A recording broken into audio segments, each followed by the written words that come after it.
Infertile, divorced, failure. The words glowed on a 10-foot screen at my sister's wedding reception. 200 guests laughed. My father smiled and said, "Just a joke, sweetheart." My mother swirled her wine like she was watching dinner theater, and my sister, the bride, leaned into her microphone and said, "Don't laugh too hard, she might actually cry." I didn't cry. I picked up my phone, typed one word, "Begin." And the room went so silent you could hear the ice cracking in my mother's glass. What happened next didn't just ruin the party. It dismantled 16 years of lies, and the family reputation built on top of them. Before I go on, please take a moment to like and subscribe, but only if you genuinely connect with this story. And drop a comment. Where are you watching from, and what time is it there? My name is Thea. I'm 34 years old. Now, let me take you back to 4 weeks before the wedding, the night I got the phone call that started everything. It's 11 p.m. on a Thursday. I'm at my desk in Richmond, finishing elevation drawings for a historic courthouse renovation. Coffee's cold, back aches. Normal Thursday. My phone lights up. Unknown number. Virginia area code, but not Richmond. Somewhere smaller. Somewhere I used to know. I answer. "Ms. Linden?" A woman's voice. Careful. Professional. "My name is Dolores Vargas. I'm a nurse at Shenandoah Hills Care Center. Your grandmother asked me to call you." My hand tightens around the phone. Grandma Ruth. 84 years old. The only person in my family who ever made me feel like I belonged in it. "She's scheduled for hip replacement surgery in 3 weeks," Dee says. "Her health is stable, but at her age, there are risks. She's been asking for you." I close my eyes. 2 years since I last saw her. I'd snuck into the facility on a Tuesday afternoon when I knew my father wouldn't be there. We sat together for 40 minutes. She held my hand and told me about her garden. Then a staff member mentioned my visit to my father's office, and Harold Linden made sure the front desk had instructions. Thea is not on the approved visitor list. "There's something else," Dee says. Her voice drops. "Your father told Ruth that you can visit, but only if you attend your sister's wedding first. It's in 3 weeks." Of course, everything with Harold comes with conditions. "And Ms. Linden? Your grandmother wanted me to tell you one more thing." A pause. "She said they're planning something, at the reception, something about you. She wanted you to be ready." I look up from my phone. On the wall across from my desk hangs a framed certificate. Virginia Emerging Architect of the Year. 5 years of silence. And the first voice I hear from that town isn't my mother's. It's a nurse's. To tell you what happened next, I need to go back further. 16 years further. I'm 18, senior year, sitting at the kitchen table in my parents' house in Millbrook, Virginia, a town where everybody knows your last name and what your father's worth. Harold Linden slides a document across the table. A land transfer form. The property is a 2-acre parcel on the edge of town. Rolling grass, a creek, one old oak tree. My grandmother Ruth gave it to me on my 16th birthday, signed it over legally, said, "This is yours, Thea, no matter what." "Sign it," my father says. "I need this parcel for the Oakdale project." "Grandma gave it to me, and I'm telling you to give it back." I look at my mother. Vivian Linden sits at the end of the table, flipping through a home decor magazine. She doesn't look up, doesn't say a word. The sound of pages turning fills the silence. I don't sign. 3 days later, my father cancels my college tuition fund. The account he'd been setting aside since I was born, gone. Redirected. I find out when the registrar's office sends a letter.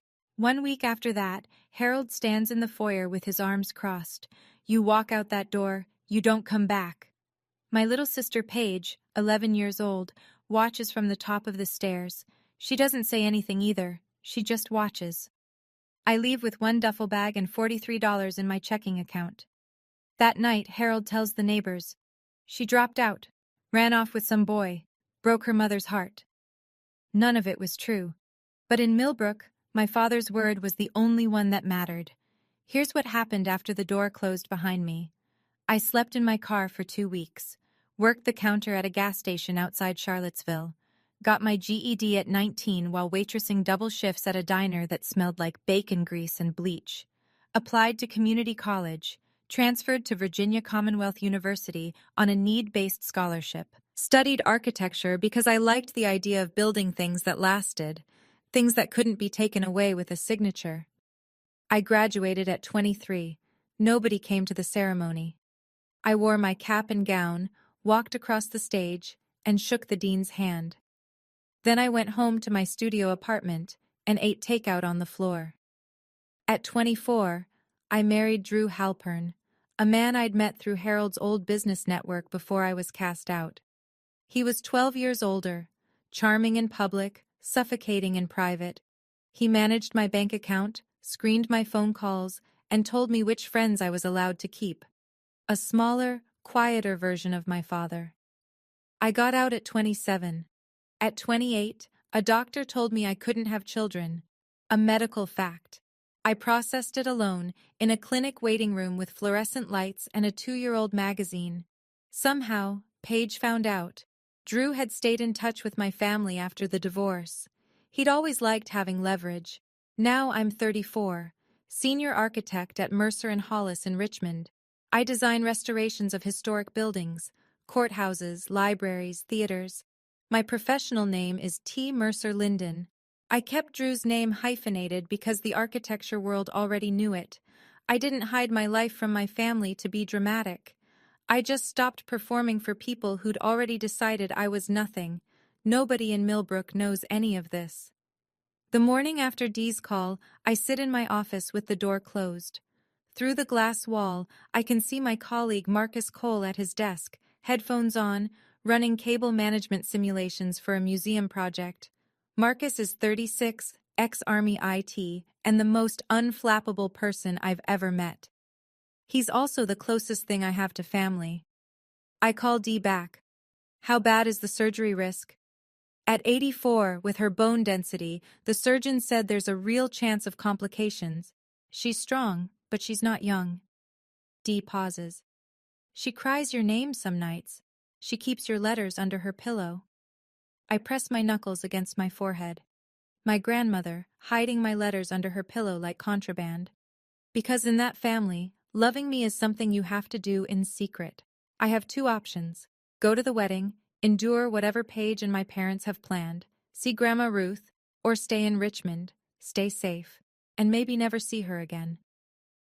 I knock on Marcus's glass wall. He pulls off his headphones. I need a favor. He listens to everything. The wedding, the slideshow warning, the nursing home ultimatum. When I'm done, he leans back and says, "If you go with a plan, not with hope." I know. And you're going. She's 84, Marcus. She might not make it through surgery. He nods, doesn't argue. Then we make sure you're not walking in blind. That night, I book a hotel in Millbrook for the wedding weekend. I pull out a dress I bought myself, navy blue, well-cut, professional. Not the one my mother will try to hand me. Marcus said, "Go with a plan," so I started making one. And for the first time in 16 years, I was glad my family underestimated me. 3 weeks before the wedding. Harold requires a family dinner, his condition before he'll clear my name at the nursing home front desk. So I drive 2 hours to Millbrook. The house hasn't changed. White columns, manicured lawn, American flag by the door, the performance of respectability, down to the last trimmed hedge. Nobody hugs me at the door. Vivian looks me over. "You look thin. Are you eating?" I'm not thin. I run 3 miles every morning and I eat plenty. But this is how my mother operates. Concern as a weapon, wrapped in a question nobody expects you to answer honestly. Harold sits at the head of the table, same chair, same posture. "So, what are you doing with yourself these days?" "I work at a design firm." "Answering phones, I assume?" I pick up my fork. Don't correct him. Paige arrives late, trailing perfume and self-importance. She flashes a 4-carat engagement ring under the dining room light. Then she pulls me aside in the hallway. I need you to wear something understated at the wedding. Garrett's family is very particular. She tilts her head. You still alone? No one? I say nothing. She smiles. Some people just aren't meant for that, I guess. Before I leave, Vivian hands me a garment bag. Inside, a pale beige dress, shapeless, 2 sizes too large. This will be perfect for you. At the door, Harold puts his hand on my shoulder. The Whitmores are old money. They judge. One wrong move and this deal dies. Don't embarrass us. I drive back toward the highway, and then the name hits me. Whitmore. I know that name. Not from Paige's ring, not from Harold's business talk. I know it from a project file sitting in my office in Richmond. Back at my desk Monday morning, I pull up the client database. Whitmore Heritage Foundation. There it is. Our firm has been contracted for the Millbrook Heritage Restoration Project, converting a Civil War-era textile mill into a community arts center. The foundation is funding the entire thing. The client contact, Eleanor Whitmore, chair of the foundation, Garrett Whitmore's mother. I've been the lead architect on this project for 6 months. We've exchanged dozens of emails, 3 video calls. She knows my work, my design philosophy, my project timeline. She knows T. Mercer Linden. She does not know my face. We've never met in person. I sit with this for a long time. I don't plan to use it. I'm not Harold. I don't weaponize connections, but I file it away. If everything falls apart in Millbrook, I am not a stranger to the most powerful family in the room. That evening, Marcus does his own research. He calls me at 9. The reception venue, Millbrook Country Club. They've hired a local AV company to run a projector and sound system. Slideshow, toasts, the usual. And guess what? The AV company is short-staffed. They just posted looking for a freelance tech for the event. Marcus. I already applied. Got a call back in 20 minutes. You don't have to do this. Thea, you're walking into a room where your family has already loaded a weapon. I'm just making sure you have access to the safety switch. By Wednesday, Marcus is confirmed as a freelance AV technician for the Whitmore Linden wedding reception. He'll have direct access to the projector system, the USB inputs, and the soundboard. I prepare a short presentation. Not an attack, just the truth. Photos, degrees, awards, my actual life. Title slide, The Real Thea Linden. I save it to a USB drive and hand it to Marcus on Thursday. You're not going to war, Thea, he says. You're going to a wedding. But if they fire the first shot, you'll be ready to fire the last. 1 week before the wedding. Harold clears my name at the front desk. 30 minutes, supervised. Vivian will accompany me. Shenandoah Hills smells like hand sanitizer and boiled vegetables. Vivian parks herself in a chair in the hallway, already texting. She doesn't come in. Grandma Ruth is smaller than I remember. Her white hair is thinner, her hands shake. But her eyes, those sharp, knowing eyes, haven't changed. She grabs my hand the second I sit down. Let me look at you. She studies my face. You're healthy, you're strong, I can tell. I'm good, Grandma. Don't let them break you again. Her grip tightens. You're the strongest one in this family. You always were. She reaches under her pillow and pulls out a small envelope.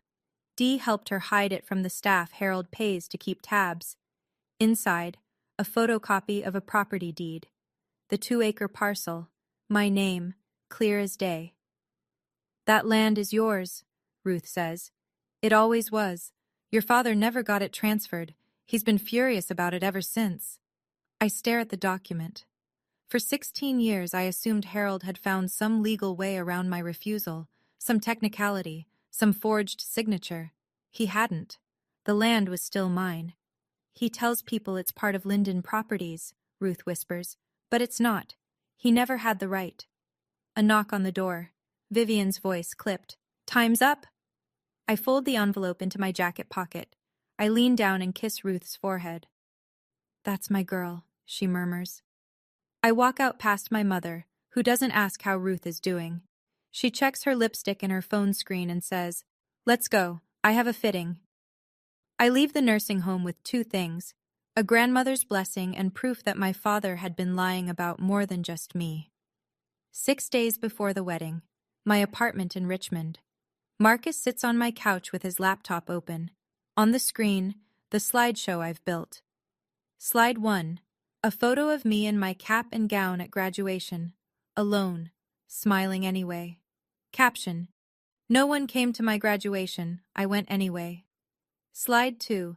My architecture license, framed on my office wall. Licensed architect, Commonwealth of Virginia. Slide 3. Me on a job site, hard hat on, blueprints in hand. Senior architect, Mercer and Hollis. Slide 4. The award plaque. Virginia Emerging Architect of the Year. Slide 5. A simple text screen. White letters on black. "You called me a dropout. I have a master's degree. You called me broke. I own my home. You called me a failure. I design buildings for a living." Marcus scrolls through, nods. Clean, factual, no insults, just the record. That's the point. I don't want to attack them. I want the truth to be louder than their joke. He closes the laptop. "You sure you don't want to add the part about your dad's Oakdale problem? The land?" "No, I'm not him. I don't turn information into ammunition." "Then what's the trigger?" I show him. A text message, pre-typed on my phone. One word: begin.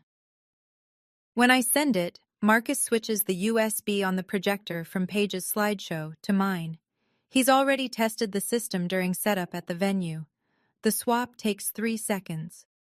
"And if their slideshow turns out to be harmless?" he asks. "Then I never send it. We leave. I visit Ruth. We drive back to Richmond." Marcus looks at me for a long time. "You know they won't keep it harmless." "I know. But I need to give them the chance, one last chance to be decent. Because when this is over, I want to be sure, completely sure, that I didn't fire first. 5 days before the wedding. Harold calls. He doesn't say hello. He says, "Rules. You sit at table 14, back corner. You don't speak to the Whitmores unless spoken to. You don't mention your divorce, your condition, or anything about your personal life. If anyone asks what you do, you say you work reception at a small firm. Clear? And after the wedding, I can see Grandma Ruth?" "We'll see. Depends on your behavior." The line goes dead. That evening, my phone buzzes. Paige has added me to a group chat. Vivian, Harold, Paige, and now me. The first message is a preview of the slideshow. I watch the images load. The Linden family. And then there's Thea. Old photos of me, stretched and filtered to look unflattering. Cartoon stickers slapped across them. And then the labels, one per slide, bold and centered. High school dropout, divorced, broke, alone, infertile. Paige types beneath the preview. "OMG, this is going to be hilarious. Don't worry, Thea, it's all in good fun." Vivian responds, "Keep it tasteful, Paige." She doesn't say take it down. She doesn't say this is wrong. She says keep it tasteful. As if there's a tasteful way to broadcast your daughter's medical history to 200 strangers. Harold doesn't respond at all. I screenshot every message, send them to Marcus without comment. Then I open my laptop. My own presentation is still up. 5 clean, factual slides. I add one more, a 6th. A quote, white text on black. "The measure of a family is not how they celebrate their best. It's how they treat their most vulnerable." I stare at the word infertile on my phone screen for a long time. Then I close the group chat. I don't respond. There's nothing left to say to people who think your body is a punchline. The wedding day arrives under a clear October sky. Millbrook Community Church, white clapboard, steeple catching the morning sun. The parking lot is full of BMWs and Land Rovers. This is the social event of the season.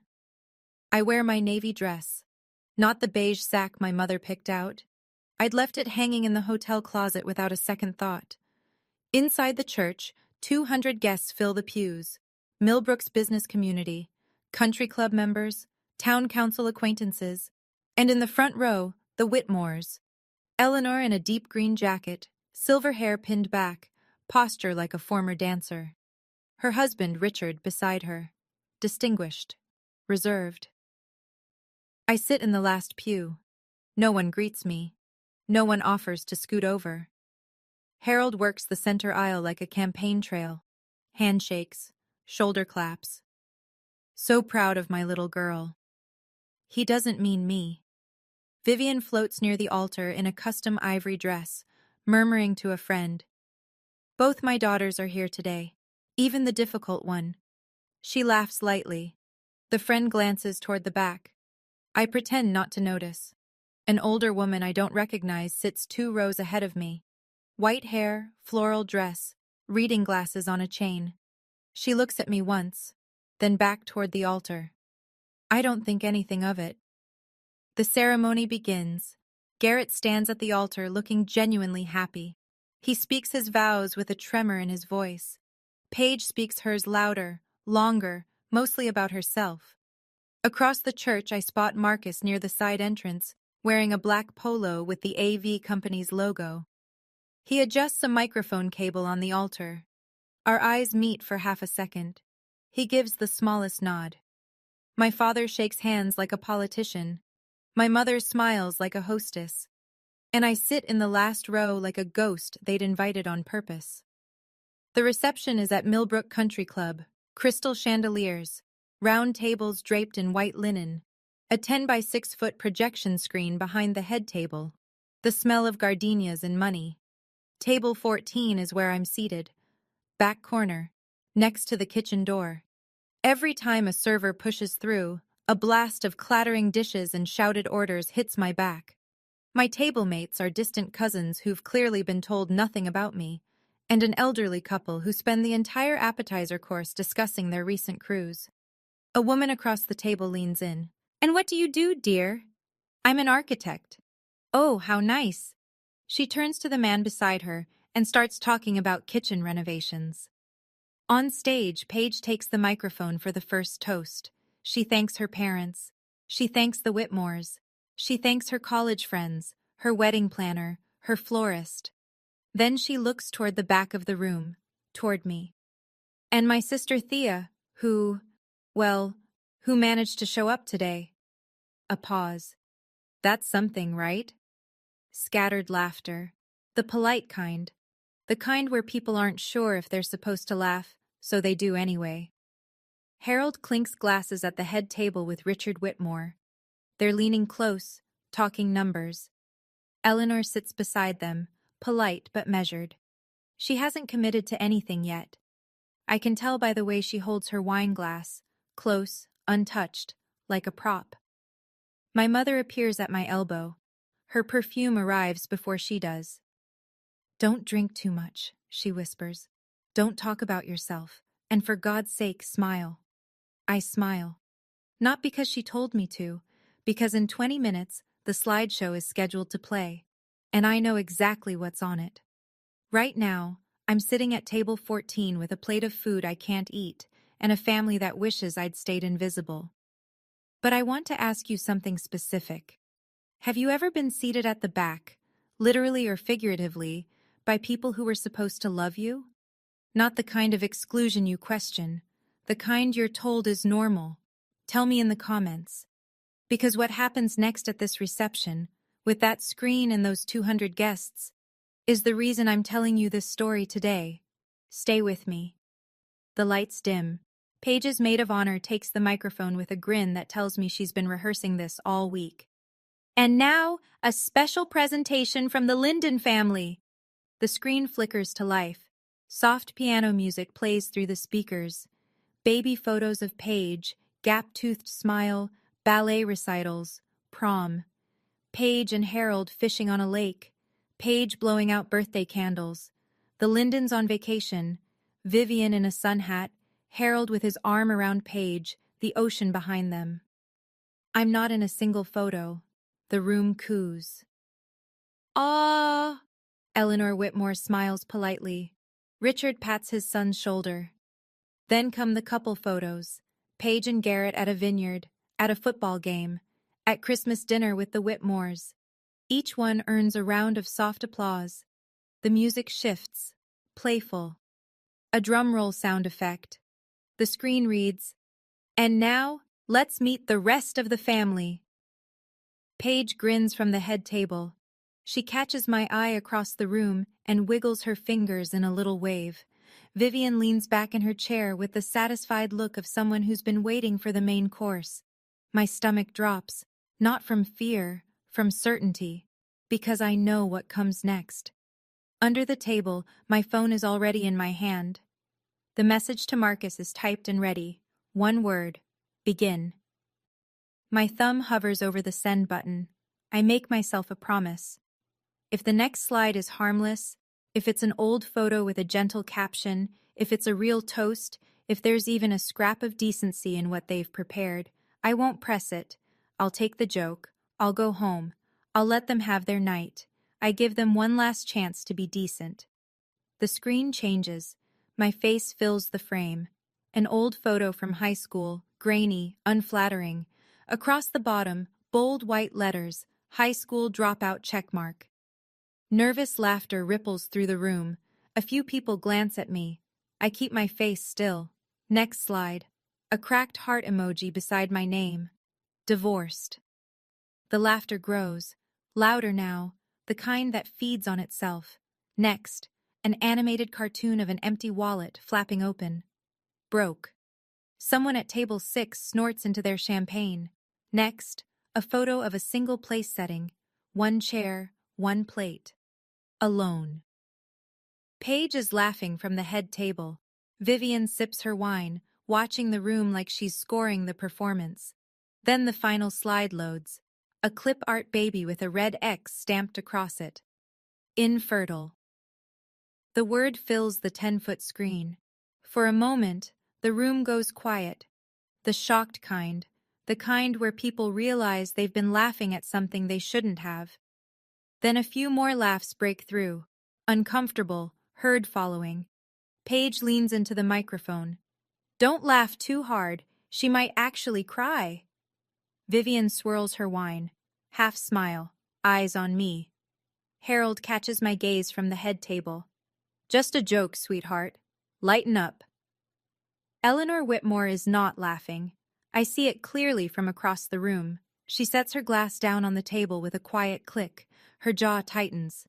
She looks at Harold, then at the screen, then at me. I feel the blood rush into my face. My hands shake. My vision narrows to one word on that screen. Infertile. My medical history. My private grief. Projected for 200 strangers to laugh at. That was the line. And they didn't just cross it. They broadcast it in 10-foot letters. I look around the room. 200 faces. Some laughing. Some looking away. Some pretending to check their phones because they don't know where to put their eyes. Paige is beaming. This is her favorite part of her own wedding. Not the vows, not the first dance, but this. Watching me sit in the wreckage of my own humiliation. Vivian raises her glass slightly. A silent toast to her own cruelty. Harold has already turned back to Richard Whitmore, resuming their conversation as if nothing happened. As if putting infertile on a screen for 200 people is the social equivalent of a knock-knock joke. I look down at my phone. The message is still there. One word. Begin. I think about Ruth, about her hands shaking when she gave me that envelope, about the way she said, "Don't let them break you again." I'm not breaking. My thumb presses send. 3 seconds pass. The slideshow freezes. The screen goes black. Paige frowns. Tech issues?" She waves toward the back of the room. "Can someone fix that?" Behind the AV booth, Marcus pulls Paige's USB from the projector and inserts mine. His hands are steady. He's done harder things under worse pressure.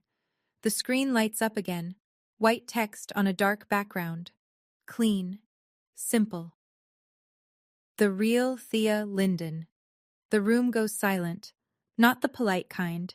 The kind where every head turns and every conversation stops at once. Harold stands up. What is this? Turn it off. He looks toward the AV booth. Marcus doesn't move. The system remote has been locked. The only way to kill it is to pull the power cable in the utility closet, and Marcus locked that door 20 minutes ago. For the first time in 16 years, my father can't silence me. The first slide fills the screen. A photo of me at graduation, cap and gown, standing alone in front of the university seal, diploma in hand. The caption reads, "No one came to my graduation. I went anyway." Murmurs. A woman at table 3 puts her hand over her mouth. Next slide. My architecture license, framed and mounted. Licensed architect, Commonwealth of Virginia. The murmurs get louder. Next. Me on a construction site, hard hat, steel-toed boots, blueprints rolled under my arm. Behind me, the skeleton of a renovated courthouse. Senior architect, Mercer and Hollis. A man near the front turns in his chair to look at me, then another, then a whole table. Next slide. A framed plaque. Virginia Emerging Architect of the Year. Eleanor Whitmore's hand freezes halfway to her glass. The final content slide appears, white text on black. You called me a dropout. I have a master's degree. You called me broke. I own my home. You called me a failure. I design buildings for a living. I stand up from table 14. I don't walk to the stage. I don't grab a microphone. I just stand where I am, in the back corner, next to the kitchen door, and look toward the front of the room.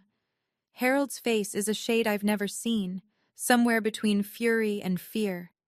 This is ridiculous. She probably faked all of this. Paige's smile is gone.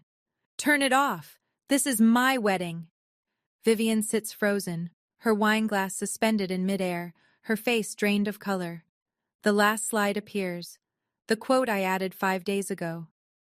The measure of a family is not how they celebrate their best, it's how they treat their most vulnerable. I don't say a word. I don't need to. The screen is doing all the talking. Harold moves fast. He steps out from behind the head table, both hands raised, smile locked in place. The same smile he uses at town council meetings and Rotary dinners. Folks, I apologize for the interruption. My older daughter has always had a flair for drama. He chuckles. It lands flat. This is clearly a misunderstanding. He walks toward me. The crowd parts slightly, the way people do when they sense a collision coming. His shoes click on the hardwood. When he reaches table 14, he lowers his voice, but not enough. The tables nearby can hear every word. Sit down, right now, or you will never see your grandmother again. I look at him. My father, 62 years old, builder of houses, destroyer of daughters, and I say in the same quiet voice, "You've used Grandma Ruth as a leash my whole life. That ends tonight." His jaw clenches. I will call security. From the head table, a chair scrapes back. Garrett Whitmore stands up. His face is tight. Wait. He looks at Harold, then at me. Let her speak. Paige grabs his arm. Garrett! He pulls free. Something isn't right here, Paige. I want to hear this. The room shifts. I can feel it. The energy tilting, the way a crowd recalibrates when someone unexpected breaks rank. Vivian rises from her seat, her voice cracking for the first time. Thea, please. You're humiliating yourself. I look at my mother. The woman who flipped magazine pages while my father threw me out. The woman who handed me a shapeless dress and told me to blend into the walls. No, Mother. For the first time, I'm not. At the front table, Eleanor Whitmore hasn't moved. But her eyes have. They're locked on the screen, on the words, Mercer and Hollis. And something in her expression changes. I step away from table 14. I don't rush. I don't raise my voice. I walk to the center of the room, between the round tables and the flickering candles, and I stand where everyone can see me. 200 faces, champagne going flat. The piano music has stopped. I didn't drop out. My voice is steady, conversational. like I'm explaining a project timeline at a Monday meeting. My father pulled my college tuition when I was 17 because I wouldn't sign over land my grandmother gave me. Harold opens his mouth. I keep going. I didn't choose to be alone.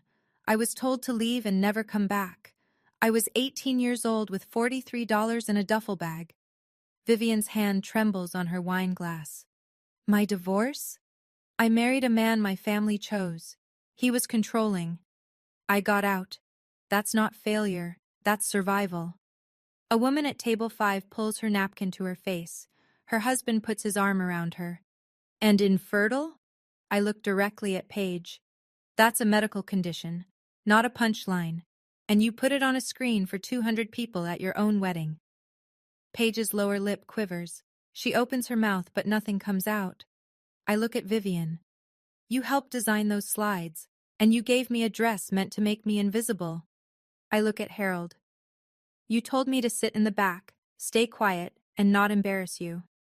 I let the pause stretch. The only embarrassment in this room is what you just did to your own daughter. The silence is total. A server holding a tray of desserts stops in the kitchen doorway, motionless. Then I hear the sound of a chair pushing back. Slow, deliberate. Eleanor Whitmore stands, and she walks straight toward me. Eleanor Whitmore moves through the room like she owns it. And in a way, she does. Half the people here tonight owe her foundation a grant, a favor, or a seat on a board. She stops 3 feet from me. Her eyes move from my face to the screen behind us, where senior architect Mercer and Hollis is still glowing. T. Mercer Linden. She says it like she's confirming something she already suspected. You're the architect on the Millbrook Heritage Project. Yes, ma'am. Eleanor turns, slowly, the way a woman turns when she wants a room to see exactly where she's looking. She faces Harold. Mr. Linden. Her voice is steady and surgical. The woman you just humiliated in front of my family is the architect I hired to restore the most important building in this town. The color drains from Harold's face in real time. I watch it happen, the confident flush replaced by something gray and exposed. I didn't know. You didn't know because you didn't bother to know your own daughter.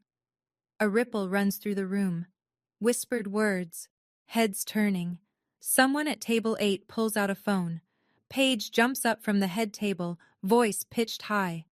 Babe, this is insane. She's making this all up. She reaches for Garrett's hand. He steps back. His hand stays at his side.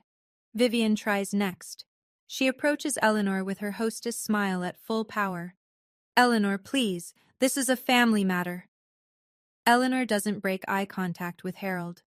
You made it a public matter, Mrs. Linden, when you put it on a 10-foot screen. The room exhales. I can hear it.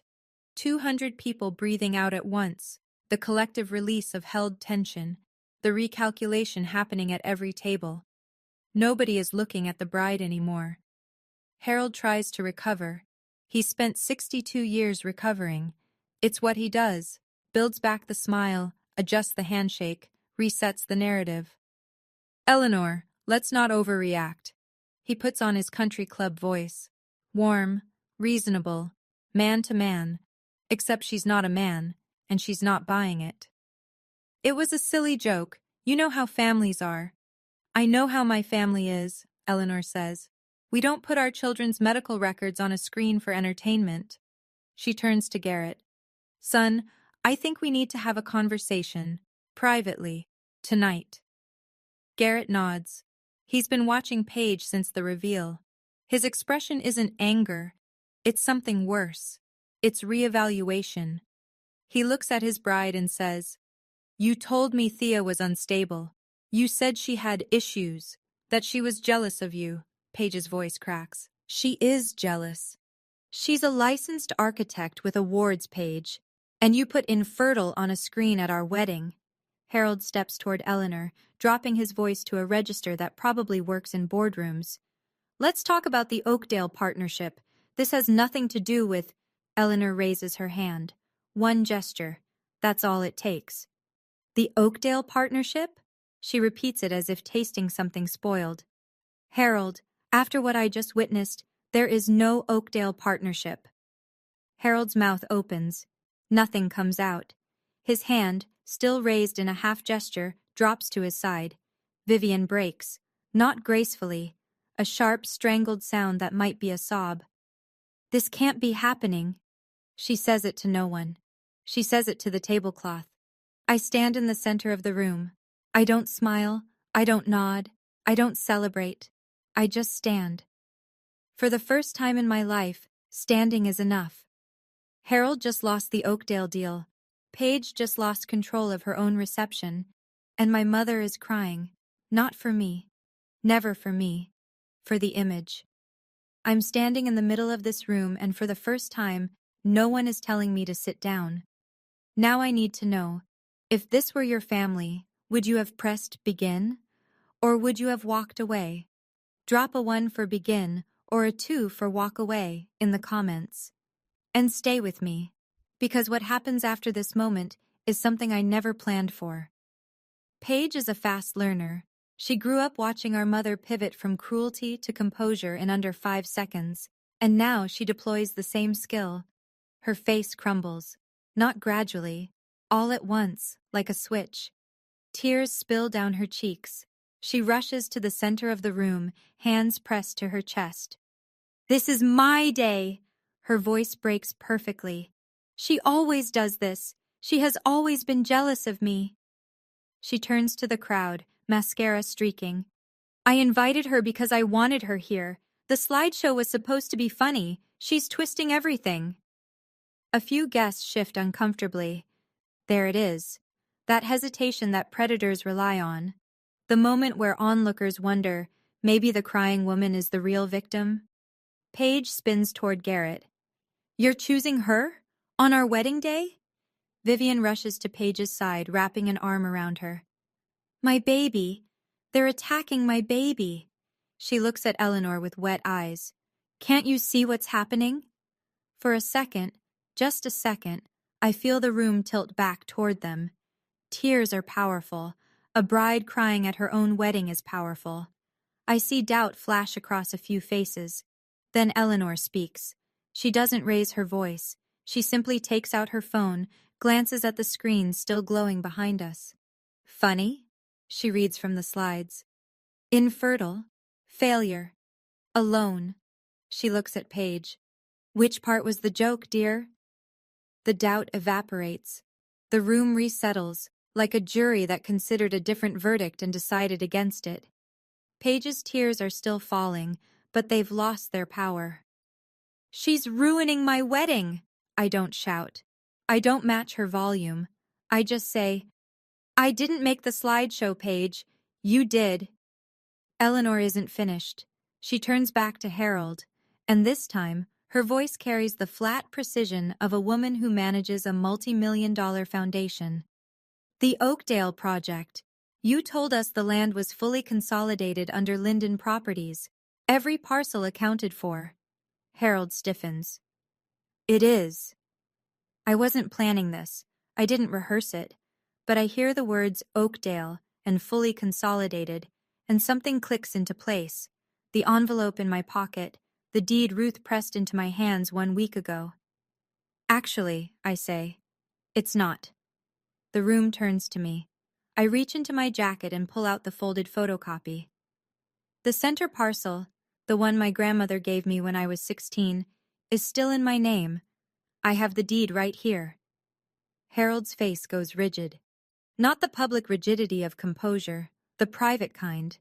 The kind I remember from the kitchen table when I was 18, and he slid that document across to me. Eleanor looks at the paper, then at Harold. You were going to build on land that belongs to your estranged daughter, without her consent, without telling us? She was supposed to sign it over years ago. I was 18. You tried to force me. I said no. You threw me out. I fold the deed and put it back in my pocket. And you've been telling people the land was yours ever since. Richard Whitmore stands for the first time. He buttons his jacket, the kind of small, deliberate motion men make when they're about to leave permanently.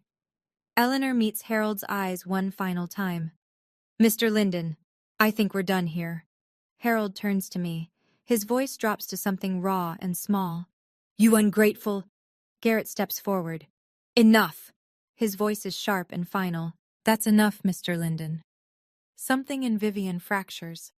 She's been holding it together. The smile, the posture, the hostess mask, for the better part of 40 years. But the Whitmores are walking away. The deal is dead. And the room is looking at her family the way she's spent her entire life, making sure they never would. She turns on me. The polish is gone. The magazine-flipping, wine-swirling composure. Gone. You think you're better than us now? Her voice is shaking. You think your little slides change anything? You were nothing. You had nothing when you left this house. You're right, I say. I had nothing. Because you made sure of that. I did what was best for this family. You did what was best for the image. There's a difference. She looks around the room, searching for an ally. Her eyes land on familiar faces, country club friends, book club members, women she's had lunch with for 20 years. She tries the social smile. This is so embarrassing. Family drama, you know how it is. Nobody smiles back. Then a voice rises from the back. The older woman from the church, the one with reading glasses on a chain. She stands slowly, gripping the edge of her table. I've known Ruth Linden for 50 years. Her voice is thin but carries through the silent room. She would be ashamed of what you three did tonight. She picks up her clutch purse and walks toward the exit. Her heels click against the floor, measured and final. Another couple stands. Then a man at table 9. No speeches, no drama. They just leave. Vivian sinks into the nearest chair. Her hand finds her wine glass, but she doesn't lift it. For the first time, she looks exactly her age. Maybe older. The room is emptying, and no one is pretending this was a joke anymore. The room is thinner now.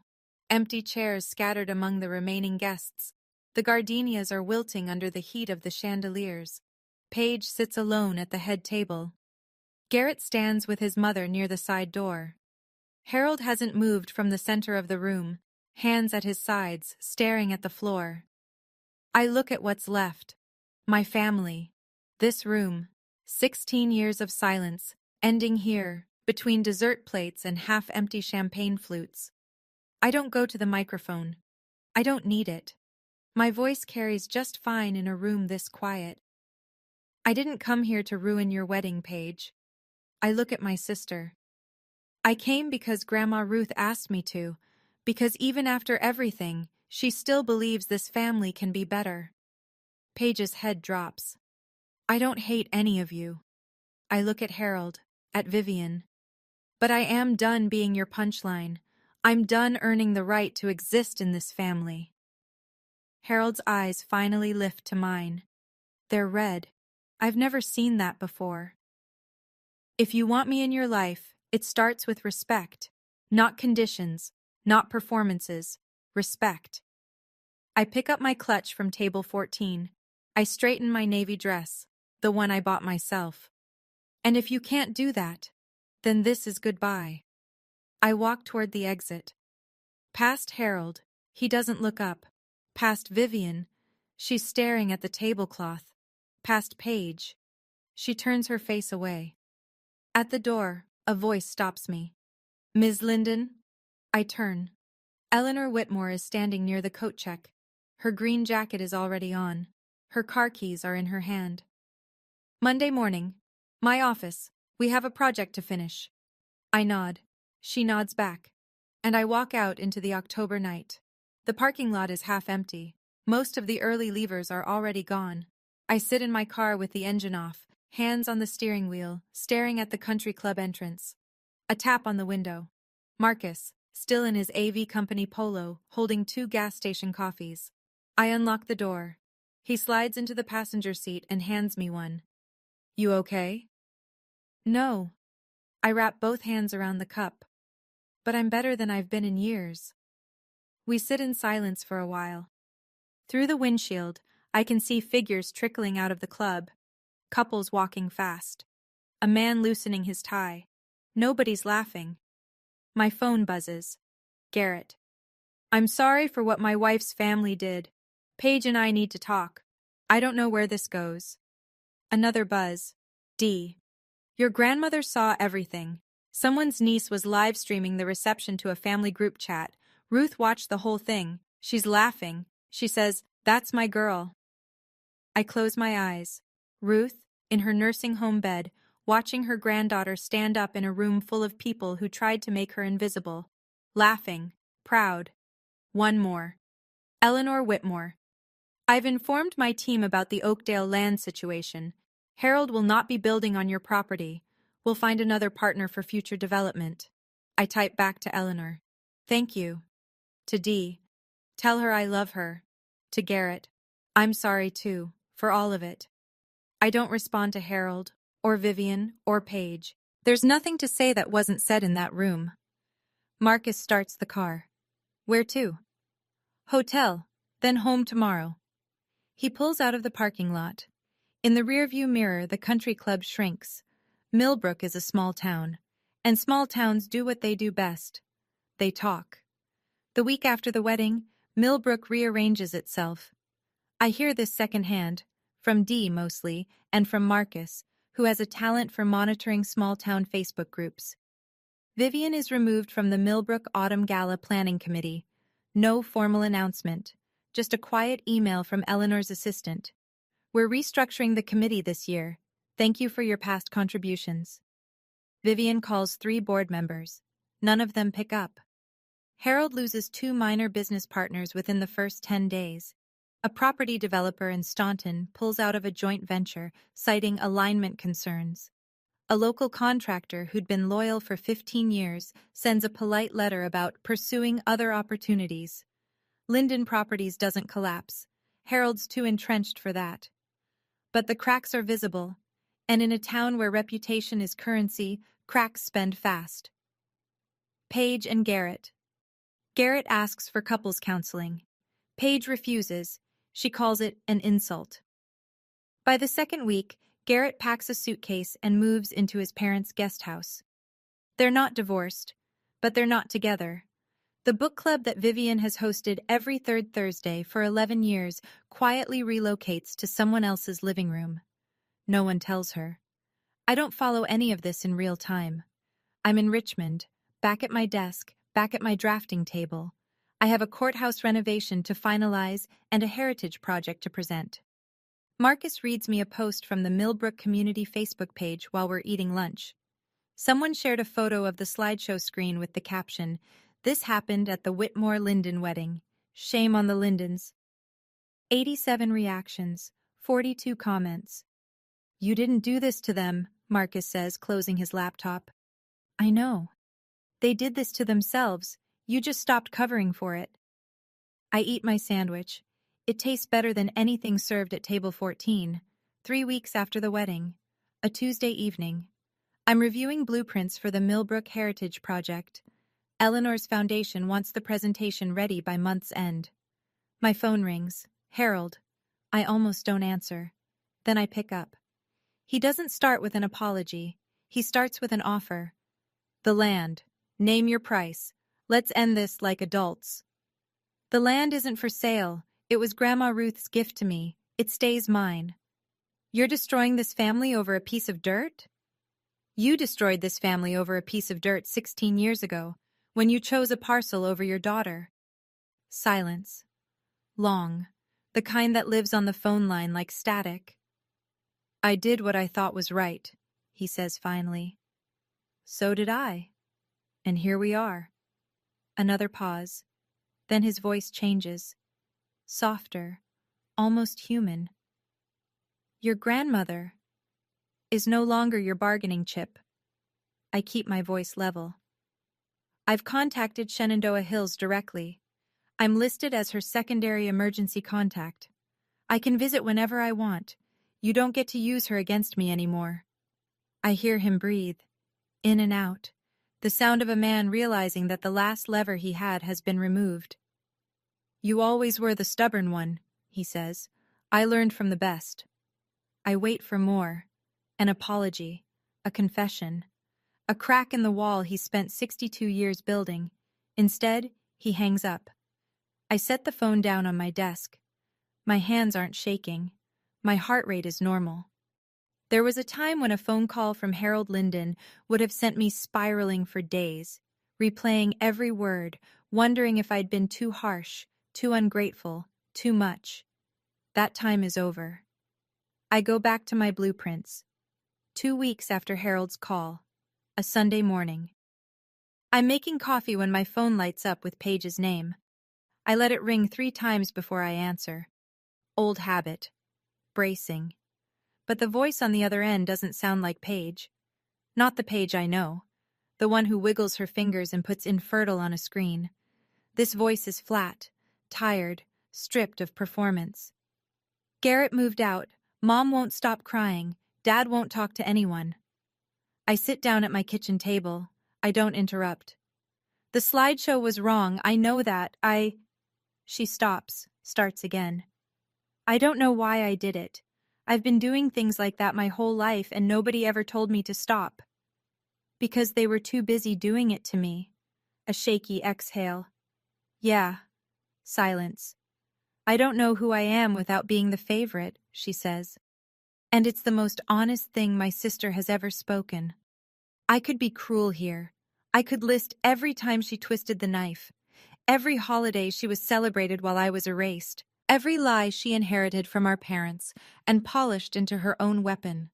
But cruelty is their language, not mine. Then maybe it's time you figured that out, I say.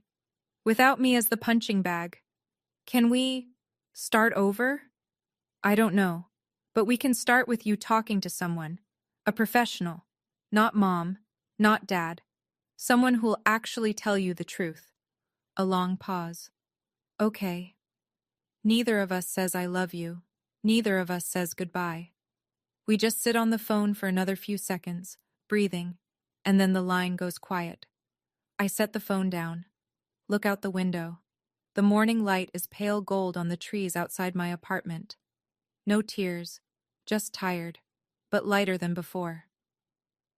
The following Saturday, I drive to Shenandoah Hills. No phone call to Harold, no 30-minute limit, no Vivian in the hallway checking her lipstick. I just go. Dee meets me at the front desk with a smile that says she's been waiting for this visit. She's in the sunroom today. Strong morning. She watched your slideshow video again at breakfast. Again? 5th time. She made me replay the part where Eleanor said, "You didn't bother to know your own daughter." She clapped. The sunroom is warm and bright. Potted ferns line the windowsills. Grandma Ruth sits in a wheelchair by the glass, a crocheted blanket across her lap, her white hair catching the sun. She sees me and her whole face opens up. Not a polite smile, not a hostess smile. The real thing, the kind that starts in the eyes and fills every line and crease. She grabs my hand the second I sit down. "You stood up," she says. "In that room full of people, you stood up." "You taught me how, Grandma." She squeezes my fingers. "Now, tell me about your buildings. Tell me about your life. We have time." So I tell her, all of it. The GED, the diner shifts, college, the first project I designed, a small library in a town nobody's heard of, the courthouses, the awards, the apartment with the drafting table by the window. She listens to every word, asks questions, laughs at the parts where I slept in my car and ate cereal for dinner 3 nights a week. Nobody knocks on the door. Nobody says time's up. Outside the window, an oak tree spreads its branches across the lawn, old, knotted, rooted deep, like the one on the land Ruth gave me when I turned 16. Some things can't be signed away. 3 months later. I'm at my desk in Richmond, Monday morning, coffee in hand. On the wall, a new framed print of the Millbrook Heritage Project rendering, the textile mill as it will look after restoration. Red brick, arched windows, a courtyard open to the sky. Eleanor's foundation approved the final design last week. Next month, I present it to the Millbrook Town Council. I'll stand in front of the same people who watched me get humiliated at a wedding and show them what I'm actually building. The land, my 2 acres, stays untouched. I haven't decided what to do with it yet. Sometimes I think about a small house, something simple. A porch where Ruth could sit and watch the creek. Maybe someday. Ruth's surgery went well. Hip replacement, no complications. She's in physical therapy now, walking with a frame, complaining about the food. I visit every 2 weeks. We talk about her garden, my projects, the weather, and nothing about Harold. It's peaceful. Harold hasn't called again. Vivian sent a single text message. I'm sorry. 2 words, no follow-up. I read it. I didn't respond. I'm not ready. I may never be. That's allowed. Paige started therapy. Garrett moved back in a month ago, on the condition they continue counseling. Dee told me Paige visited Ruth at the nursing home last week, first time in over a year.